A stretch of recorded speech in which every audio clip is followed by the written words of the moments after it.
Amigos, ¿cómo les va? Es un gusto saludarles. Les habla como siempre su amigo el doctor Javier Barba. En esta ocasión vamos a analizar esta interesante lección que pregunta ¿por qué existen tantas religiones? Es una pregunta que comúnmente muchas personas nos hacemos y es el por qué existen tantas religiones en el mundo, ¿no? De todo tipo, o como se podría decir, para todos los gustos o intereses incluso. Entonces, eh, según algunas estadísticas, se calcula que aproximadamente hay unas 10.000 religiones principales y cerca de 50.000 sectas. Algunas que tienen creencias parecidas, otras no tanto. Siempre hay algunas diferencias, pero una cosa es cierta, todas pretenden tener la verdad, todas dicen buscar a Dios y hacer a sus seguidores mejores personas. Una gran mayoría de ellas está basada en la Biblia, cree en Jesús. Y esto, por supuesto, confunde a los creyentes sinceros de Dios. Pero la pregunta aquí es si Dios realmente reconoce a todas o a cada una de ellas como su pueblo de Dios, como su iglesia. Es decir, todas las iglesias que dicen o llevan el nombre de Jesús o de Dios son verdaderas. ¿O es que acaso Dios tiene un pueblo especial? Si bien es cierto, en todas las religiones hay personas que son sinceras, son creyentes sinceros, que aman a Dios, eso no significa que Dios reconozca a esa iglesia como su pueblo. Entonces, ¿hay alguna regla, alguna medida en la Biblia que nos indique o nos dé nos oriente para conocer cuál es la verdadera iglesia de una falsa? Y es verdad, la palabra de Dios revela algunas claves para identificar a la verdadera iglesia de Dios. En este estudio nosotros vamos a mostrar qué símbolos usa la profecía para representar a la verdadera iglesia de la falsa, distinguiéndola, y sobre todo identificar entre tantas iglesias cuál es la verdadera iglesia de Dios, mostrando las características que tienen ambas iglesias, la verdadera y la falsa, en la Biblia. Veamos algunos de los símbolos con los cuales Dios identificó a su pueblo en el antiguo Israel y a la iglesia en el Nuevo Testamento. Vemos ahí en el libro de Isaías y en el libro de Mateo que se hace la comparación con una vid o con una viña, mejor dicho, ¿sí? En Mateo se nos presenta en el capítulo 21 a partir del versículo 33.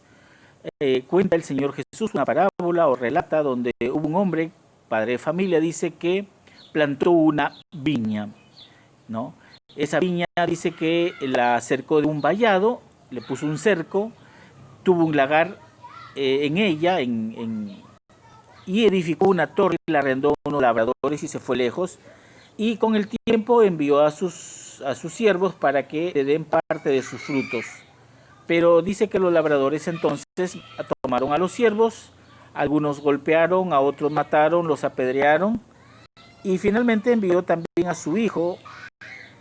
Y estos labradores malvados dijeron, este es el heredero, matémosle y nos quedaremos con todo.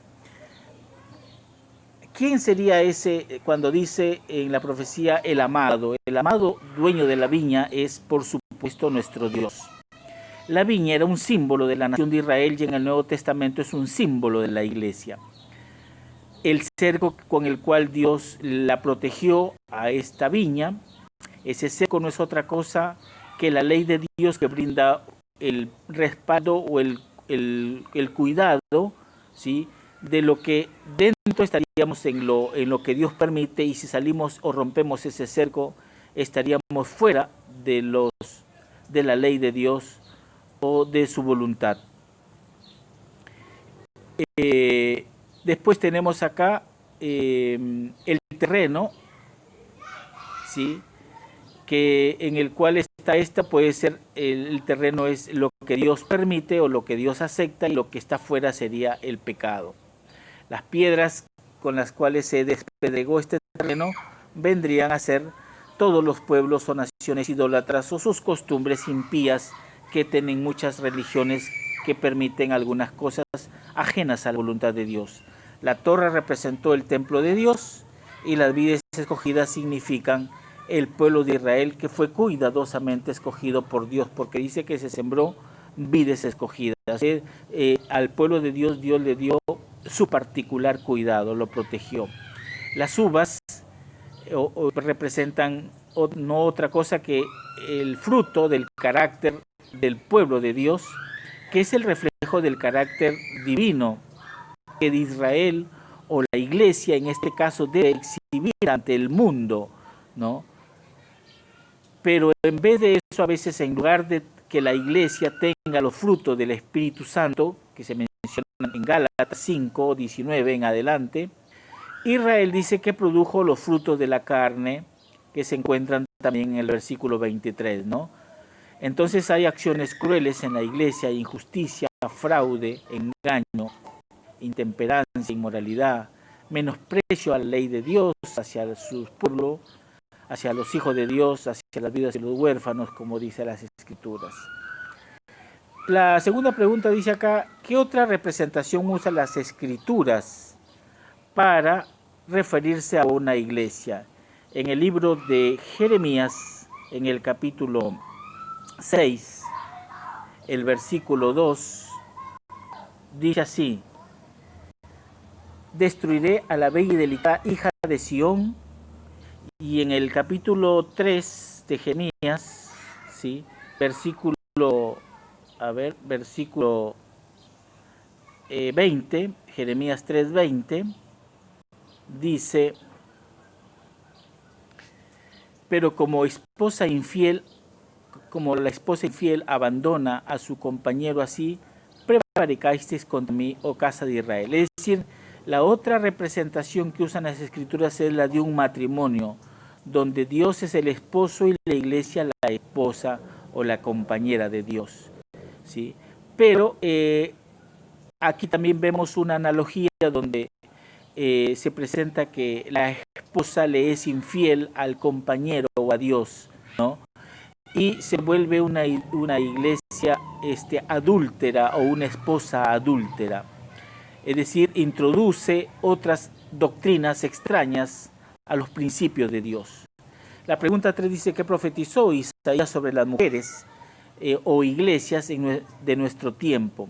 Bueno, en Isaías, en el capítulo 4, se hace también otra analogía donde se presenta, vamos a ver, capítulo 4, en el versículo 1 dice: echarán manos de un hombre 7 mujeres en aquel tiempo. Es un tiempo futuro prácticamente, que ese vendría a ser nuestro tiempo. Y a este hombre le dicen: nosotras comeremos de nuestro pan, nos vestiremos de nuestras ropas, solamente permítenos llevar tu nombre, quita nuestro oprobio o nuestra vergüenza, dice otra versión. Entonces, el simbolismo aquí para hablar de iglesias o de las iglesias viene a ser el término mujer. Mujer significaría iglesia. Y el hecho de que sean 7 mujeres que toman a un hombre que vendría a ser Jesús, entonces 7 es un símbolo para la totalidad o la plenitud de iglesias que hay en el mundo. Es decir, toda la plenitud, toda la totalidad de iglesias en el mundo, la verdad que toman a un hombre, en este caso a Jesús, a Dios, y dicen: mira, nosotros solamente queremos tu nombre, ¿sí? Nosotras no necesitamos que tú nos alimentes, no necesitamos tu pan, no necesitamos tu vestido o que nos vistas. Nosotros sabemos que el pan es la palabra de Dios, sabemos que el vestido es el vestido de justicia que Dios le da a su iglesia, la santidad, pero estas iglesias dicen: no queremos ni tu pan ni tu vestido, solamente danos tu nombre. Y por eso es que en todas las iglesias está rotulado iglesia de Dios, pueblo de Dios y diferentes nombres que hablan alusiones a Dios, pero la verdad es que están lejos del fundamento de Dios, es decir, no tienen el fundamento en la palabra de Dios ni en su justicia, el vestido de santidad y justicia que Dios nos pide. La pregunta 4 dice un subtítulo: una mujer pura. ¿Cómo compara entonces el apóstol Juan a la iglesia de Dios Pablo y Juan, en el Apocalipsis se presenta entonces a una mujer, ¿sí? Una mujer, veamos en Segunda de Corintios, ¿sí? Segunda de Corintios, en el capítulo 11, versículo 2, dice así: porque os celo con celo de Dios, pues os he desposado con un solo esposo, para presentaros como una virgen pura a Cristo. Entonces aquí se ve una mujer que tiene una característica, una mujer pura, como se dice ahí, una mujer virgen, una mujer que no está contaminada con las doctrinas paganas, ¿no?, o idólatras que tienen en el mundo otras iglesias. También en Apocalipsis, en el capítulo 12, en Apocalipsis 12, vamos a ver en el versículo 1 que dice: otro simbolismo, apareció en el cielo una gran señal, una mujer vestida del sol, que sería la mujer, ya dijimos, es símbolo de la iglesia. Si esta mujer puede ser pura, una mujer que no está contaminada con otras doctrinas, o puede ser una mujer adúltera, una mujer que está contaminada con muchas doctrinas paganas que hay en el mundo. Acá aparece una mujer que está vestida del sol, o es decir, vestida del sol es un símbolo de Cristo, con la luna debajo de sus pies, sería el Antiguo y el Nuevo Testamento, el sol el Antiguo y el Antiguo Testamento la luna, y ahora vestida del sol de justicia, que es Dios, ¿sí? Y con una corona, dice, de 2 estrellas sobre su cabeza. Esas 2 estrellas sería el fundamento de los apóstoles, ¿sí? Un símbolo de los 12 apóstoles del Señor. La luna es un símbolo del Antiguo Testamento, que fue el fundamento de la iglesia en la actualidad, así como la luz de la luna recibe la luz del sol. El Antiguo Testamento recibió su luz de Cristo, o sea, el antitipo, ¿no? En la pregunta 5 dice: ¿en qué condición estaba esta mujer? Y Apocalipsis, en el capítulo 12, en el versículo 2, dice que estando esta mujer encinta, clamaba con los dolores del parto, en la angustia del alumbramiento. Y el versículo 5 dice: y ella dio a luz un hijo varón, que regirá con vara de hierro a todas las naciones. Esta iglesia, que según aquí se presenta que estaba a punto de dar a luz, ¿sí?, con dolores de parto, fue la iglesia a la cual al pueblo de Dios se le prometió un nacimiento, un salvador, ¿no? Esos serían los dolores del parto. Pero en la angustia del alumbramiento, dice, significa que en las circunstancias en las que Jesús nació en un pesebre, no había un lugar para él, ¿no? Entonces, también se nos menciona en el versículo 5 que, en el libro de Hebreos, que este hijo fue arrebatado para Dios. Hace una clara alusión o referencia al momento en que Jesús asciende después a los cielos. En el capítulo 6, en la pregunta 6, dice: ¿a qué bestia anterior se asemeja el dragón escarlata que aparece en escena? Bueno, aquí en Apocalipsis capítulo 12, en el versículo 3 y 4, presenta un dragón escarlata, es decir, ese color que presenta o que usa mucho una iglesia acá en la tierra, el escarlata. Esta iglesia, ya sabemos que acá dice que tenía 7 cabezas y 10 cuernos. Nosotros sabemos que cabezas significa un reino dividido, lo mismo que cuernos. Entonces, o formas de reinado, incluso hay otras intérpretes que se afirman esto.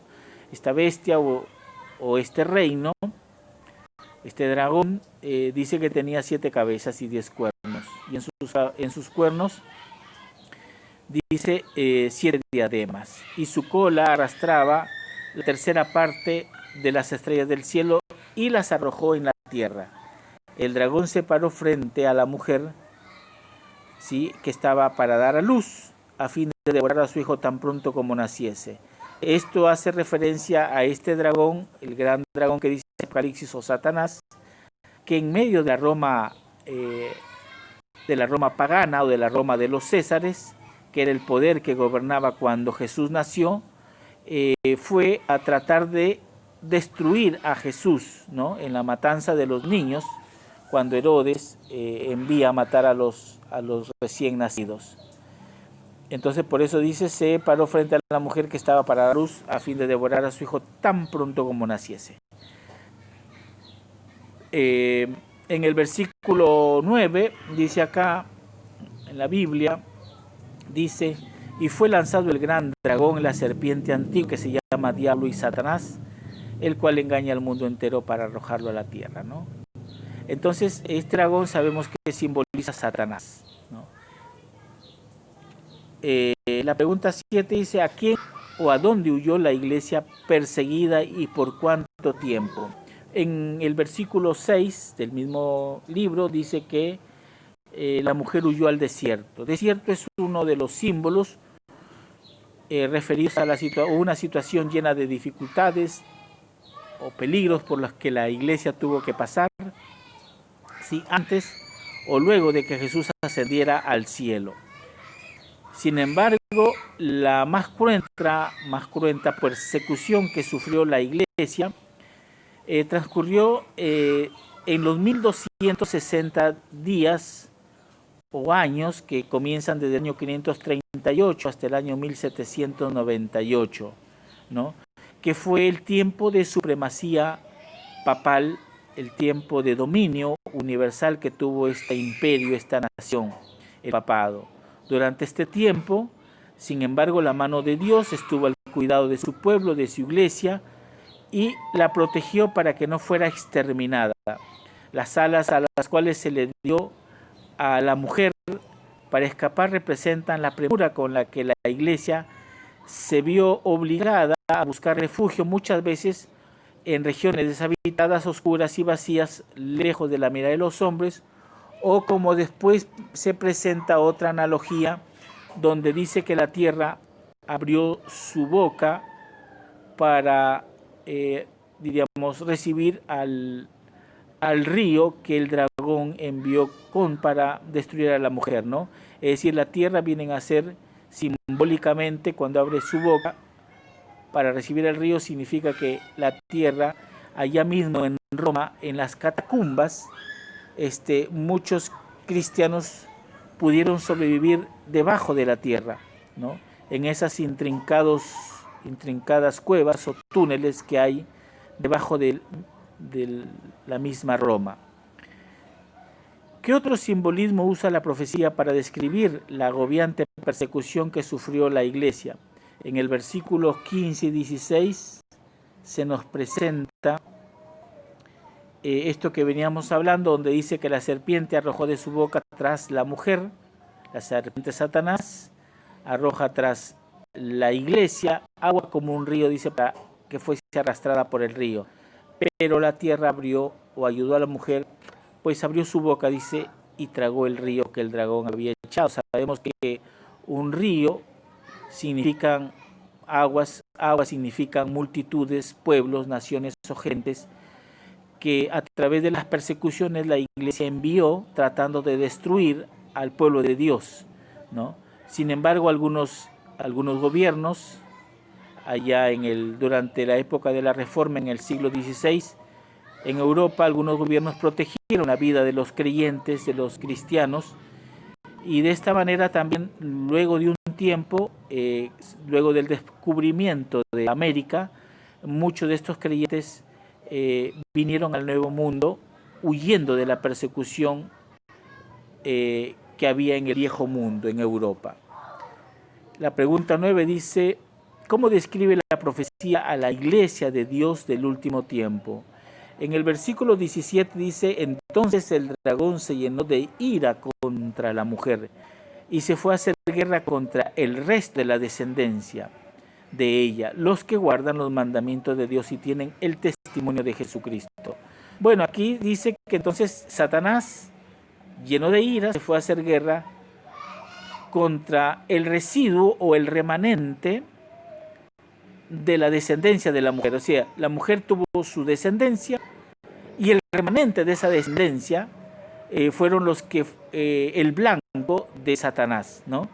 Entonces, dice, acá se presentan algunas características, ¿no? Y es que esta iglesia, dice, el pueblo de Dios guardan los mandamientos de Dios, tienen el testimonio de Jesús, que según Apocalipsis 12, 17 y 19, 10, hace referencia al espíritu de profecía, es decir, esta iglesia conoce las profecías, tiene el don de la profecía, y sobre todo que es una iglesia perseguida, ¿no? Es una iglesia perseguida. El dragón se fue a hacer guerra contra la mujer, dice. Y en el libro de Sofonías, en el capítulo 3, acá vamos a ver, capítulo 3, 12, dice otra característica que tendría el pueblo de Dios. Dice, y dejaré en medio de ti un pueblo humilde y pobre, un pueblo humilde y pobre, el cual confiará en el nombre del Señor. Y en otra parte dice, no temáis manada pequeña. Es decir, al hablar de manada, es un pueblo que está esparcido en todo el mundo, no es local, no es en una sola ciudad o en un solo país, es una iglesia universal, mundial, ¿no? Mundial.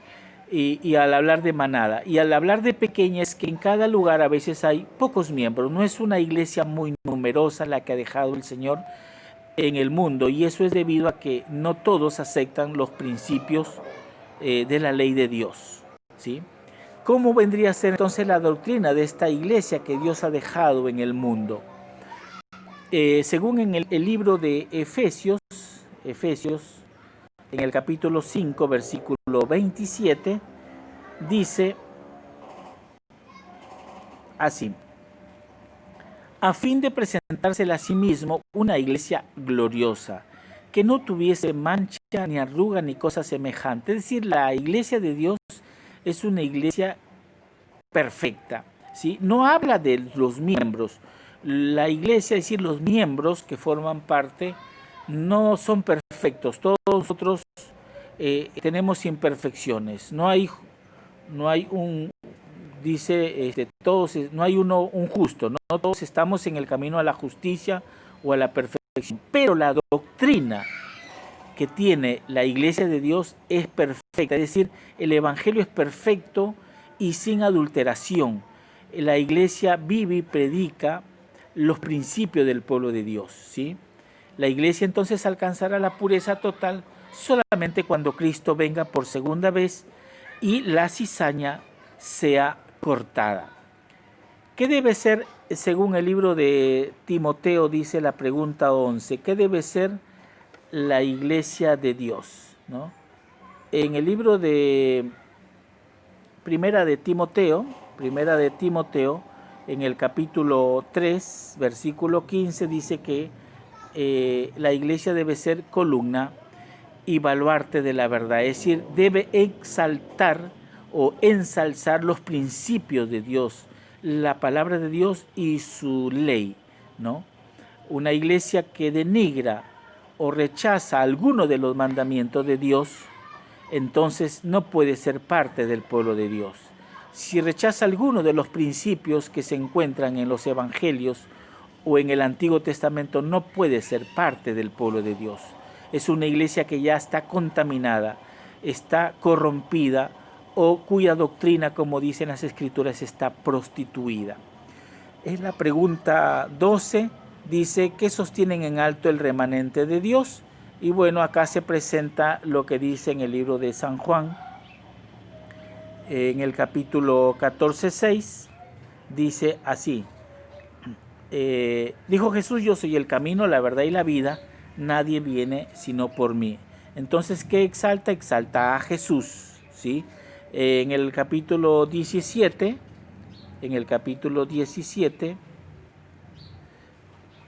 acá dice 17, 17. Dice, santifícalos en tu verdad, tu palabra es verdad. Es decir, exalta las escrituras, como decíamos, la palabra de Dios, y exaltan los mandamientos de Dios según Salmo 119 también, ¿sí? Exalta los mandamientos de Dios.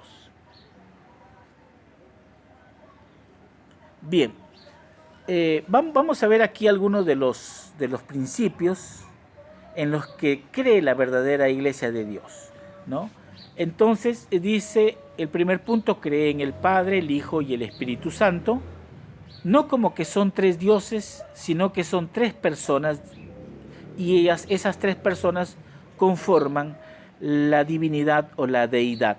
Y aquí tenemos los textos bíblicos de 2 de Corintios 13:14 y Mateo 28:19 y 20. Entonces, no creemos en tres dioses, creemos en un solo Dios, único y verdadero, presente o formado por tres personas distintas, el Padre, el Hijo y el Espíritu Santo. Cree también que Cristo es eternamente preexistente, ¿sí? Preexistente, es decir, que existía antes de la fundación del mundo juntamente con Dios, ¿sí? Ahí tenemos los textos de San Juan 1 al 3, en el capítulo 10, en el versículo 10, el 14, y en Hebreos 1 y 2 y Miqueas 5:2.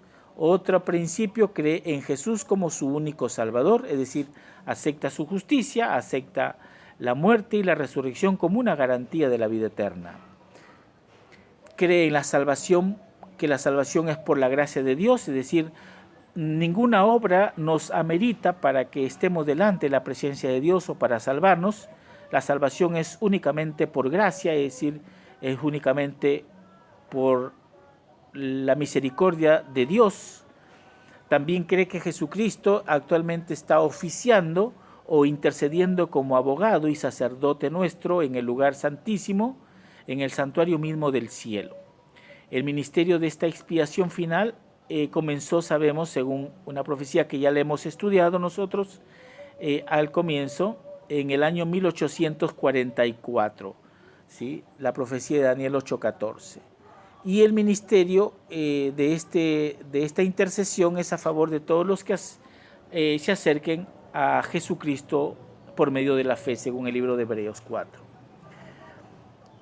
Otro cree que la Biblia es la palabra inspirada de Dios, escrita para guiarnos a la verdad, y es nuestra única regla de fe y conducta, ¿no? No solamente el Nuevo Testamento, sino el Antiguo Testamento. Toda la Escritura, dice el libro de Romanos, es útil, ¿no? Perdón, cuando le habla a Timoteo, le dice, toda la Escritura es útil para enseñar, redarguir, corregir e instruir en justicia. Otro principio, cree en la ley de los 10 mandamientos, ¿sí? Y considera que los 10 mandamientos son eternos y que son el fundamento o la base del gobierno de Dios y que son la expresión de la voluntad de Dios para cada uno de nosotros, cada uno de los hijos de Dios. 8, cree que el verdadero día de descanso, de reposo, que se encuentra en el libro de Éxodo 28, es el sábado, ¿no? Que es el séptimo día de la semana, y que el sábado no fue solamente dado para los judíos, sino el sábado fue dado allá en el Edén, según el libro de Génesis capítulo 2, ¿no? El sábado viene desde el Edén y va hacia el nuevo Edén también. Es el séptimo día de la semana y ya vamos a ver, y también lo hemos visto en otros temas, que un estudio al respecto, ¿no? Que el sábado no ha sido abolido ni cambiado, porque la ley de Dios no se puede abolir ni cambiar, ¿sí? Constituye no solo un día de descanso y adoración, sino que es una señal distintiva entre el pueblo de Dios que le sirve y el que no le sirve y no le obedece. Cualquier otro día, el domingo o cualquier otro día que el hombre elija o coloque, es un día que está en contra de los principios de Dios. Cree también que el hombre es mortal por naturaleza, no que el alma es inmortal, sino que somos mortales, el único inmortal es Dios. El 10 dice, cree que los muertos duermen el sueño de la inconsciencia, ¿no? Hasta la resurrección, y que cualquier comunicación con los muertos es diabólica, es satánica. Este es otro principio que tiene la Iglesia de Dios basado en las Escrituras, ¿no? No hay conciencia luego de la muerte. Si los hijos del muerto fueren humillados, él no lo sabrá, o si fueren enaltecidos, dice Job, él no lo entenderá. El muerto no sabe, no tiene conciencia, su memoria es puesta en el olvido, dice en otras partes. En el 11 dice, cree que Dios ha dotado a su iglesia de muchos dones para edificarla entre ellos el don de la profecía, ¿sí? El 12 cree que todo pertenece a Dios y que nosotros somos solo mayordomos de todos los bienes materiales y espirituales, y que de eso hemos de dar cuenta, ¿no? Incluido, aquí es no incluido no solamente el cuerpo, sino también el dinero y todas las cosas que Dios nos da a nosotros. No se nos va a pedir cuenta de todos los dones que se nos otorgan. El 13 dice, cree en los dones genuinos del Espíritu Santo, en el verdadero bautismo del Espíritu Santo y en el auténtico don de la profecía. 14 cree en la celebración de la Santa Cena y el lavamiento de los pies, que son los ritos instituidos por Jesús para conmemorar su muerte y su ministerio sacerdotal y su venida en gloria. El 15 dice, cree que Jesús regresará también muy pronto, y su venida será en forma visible, majestuosa, como dice también Apocalipsis, todo ojo le verá. No es que ya vino, como algunas iglesias también pretenden o afirman que ya vino Jesús y que está en forma invisible. Las escrituras dicen que Jesús vendrá en forma visible y majestuosa, con trompeta de Dios, dice las escrituras, ¿no? Bueno, ahora vamos a seguir, dice acá en el capítulo 13, una mujer diferente. Dice, ¿qué otra mujer muy diferente también vio el profeta Juan? Bueno, aquí se nos va a presentar que si bien nosotros vimos una iglesia pura, vestida del sol, con la luna bajo sus pies, vestida de una ropa resplandeciente, que es la justicia de Dios, ¿no? Que es la iglesia vestida del sol de justicia, con la justicia de Cristo. Acá en Apocalipsis 17,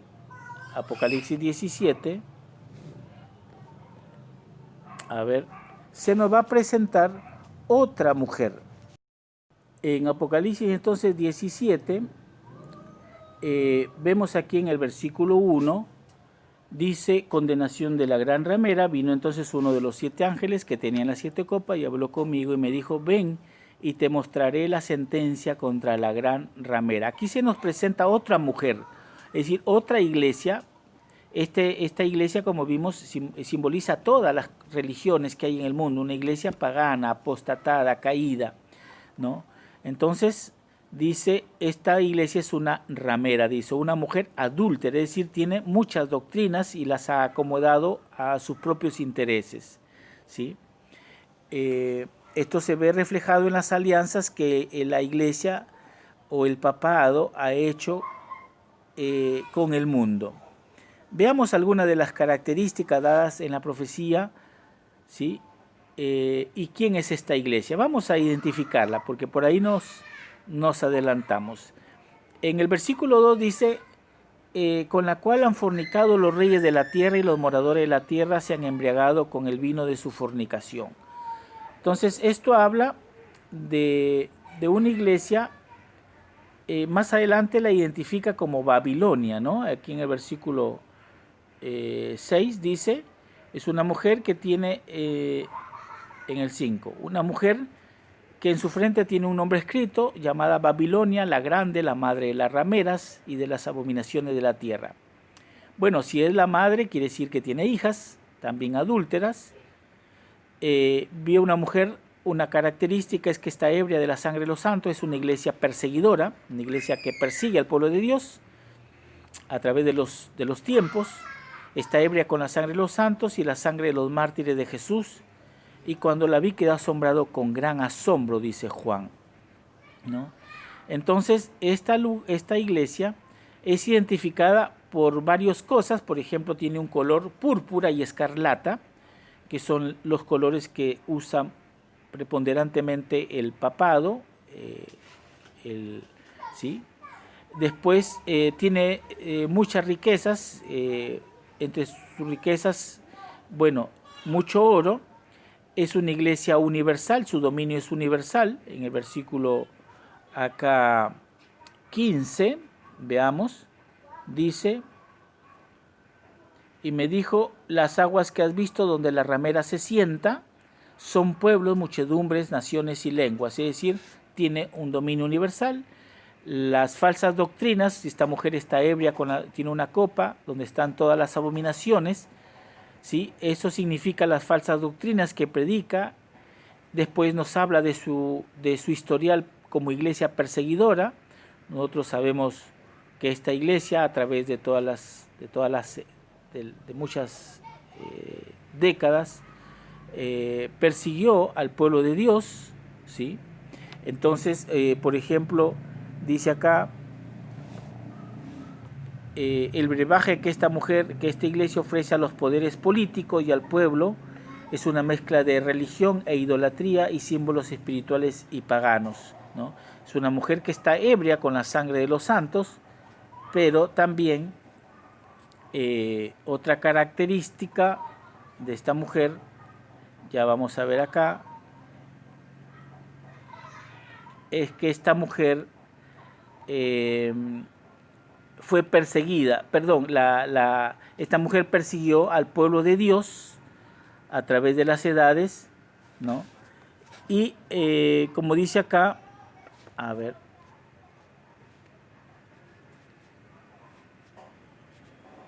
dice, esta organización religiosa lleva el título de iglesia madre, es decir, si es también la madre, tiene hijas que vendrían a ser aquellas iglesias que la imitan aceptando sus doctrinas, por ejemplo, la observancia del domingo, una doctrina que el papado o la iglesia romana se exalta de tener autoridad, de haber cambiado la ley de Dios, de haber sacado la santidad del día sábado al domingo, y otras doctrinas como la doctrina de la inmortalidad del alma, la doctrina de la muerte, ¿sí? Donde los muertos, se puede hacer misa por los muertos, por ejemplo. Sabemos que los muertos, una vez que la persona baja al descanso, no tiene más oportunidad, ¿sí? Ya no se puede hacer nada por esa persona, por eso solamente el que vive tiene la oportunidad de hacer cambios en su vida. Una vez muerto ya no sirven hacer misas o donar grandes cantidades de dinero por las almas de los difuntos, ¿sí? La pregunta 15 dice, ¿existen hijos de Dios aún en Babilonia? Sí, sí existen, según Apocalipsis en el capítulo 18, el versículo 4 dice, oí una voz del cielo que decía, salid de en medio de ella, pueblo mío, ¿sí? Para que no seáis partícipes de sus pecados ni recibáis parte de sus plagas. Es decir, en medio de Babilonia, en medio de esta confusión de este sistema pagano, Dios tiene todavía hijos, tiene un pueblo que tiene que ser traído al pueblo de Dios, ¿sí? Almas sinceras. Esto es similar a lo que dijo el Señor Jesús en Juan 10:16. Tengo otras ovejas que no son de este redil, a las cuales me es necesario traer. En conclusión, esta iglesia, la iglesia pagana, esta iglesia caída, ¿sí? Es una iglesia que va a durar hasta el fin de los tiempos y es una iglesia perseguidora, ¿no? En algunas naciones, sobre todo por ejemplo en Perú, acá en América del Sur, está aún en Lima el Tribunal de la Santa Inquisición, donde se pueden ver los instrumentos de tortura que utilizó el papado para perseguir a los hijos de Dios, diferentes métodos, ¿sí? Para doblar la voluntad del pueblo de Dios, de los hijos de Dios. Dice acá, ¿bebería usted de un vaso con agua envenenada? Aun cuando alguien le dijera que la mayoría de lo que hay es agua, ¿sí? Que el veneno es tan solo unas pocas gotas. No, ¿verdad? No podríamos hacer eso. Tampoco nosotros podemos permanecer en una iglesia aunque tenga parte de la verdad, pero donde hay una doctrina equivocada, errada, ¿no? Donde tiene algunas doctrinas paganas. Entonces somos llamados a seguir la invitación del Señor que dice: salid de ella, pueblo mío, para que no recibáis parte de sus plagas. Dios nos ayude, mis amados amigos, mis estimados amigos, para tomar una decisión respecto a esto. Los invito para que hagamos una oración.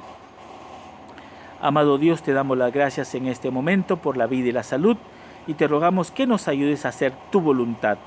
Permite, Señor, que nosotros tomemos decisiones importantes, decidamos, ya que los tiempos que estamos viviendo son tiempos cortos. Te lo rogamos por Cristo nuestro Salvador. Amén. Bueno, será hasta una próxima oportunidad, mis amigos, que Dios les bendiga mucho.